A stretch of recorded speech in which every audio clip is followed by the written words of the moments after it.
કાકાની કોઈ દિવસ અંતિમ માત્રા હોય જ નહીં, કારણ કે યોગેશભાઈએ આ વડોદરા શહેરનો એવો નજરાનો આપ્યો છે કે કેટલી પેઢીઓ સુધી એને યાદ કરશે. લોકો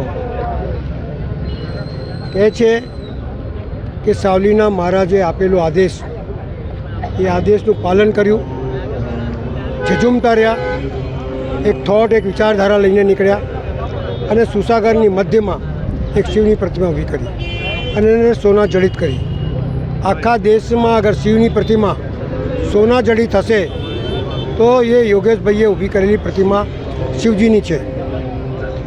મારું માનવું છે કે આખા બોલા નિડરતાથી આખી જિંદગી શાસન કર્યું અને પક્ષાપક્ષીના રાજકારણથી દૂર રહી હંમેશા નિડરતાથી લોકોને જવાબ આપતા રહ્યા. કોઈ દિવસ એમના મનમાં ભય નથી. એમની શિવની સવારી જ્યારે નીકળે તો કોઈ ધર્મ નહોતું, હિન્દુ, મુસ્લિમ, શીખ, ઈસાઈ બધા જોડે નીકળતા હતા. એવો પ્રતિનિધિત્વ કર્યું છે જે વર્ષો સુધી લોકોને યાદ કરશે અને એવા લોકો માણસ મળતા નથી, એ હંમેશા જીવંત રહેશે.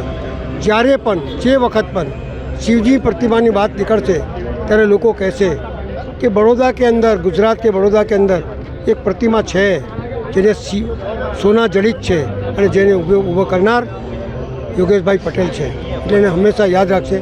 હું ભગવાનથી પ્રાર્થના કરું કે ભગવાન એમના પરિવારને આ દુઃખ સહન કરવાની શક્તિ આપે અને શિવજીના ચરણોમાં પ્રાર્થના કરું કે હે ભગવાન, તમે પોતાના ચરણોમાં એને સ્થાન આપજો જેથી હંમેશા એની છાયા આ વડોદરા શહેર પર રહે.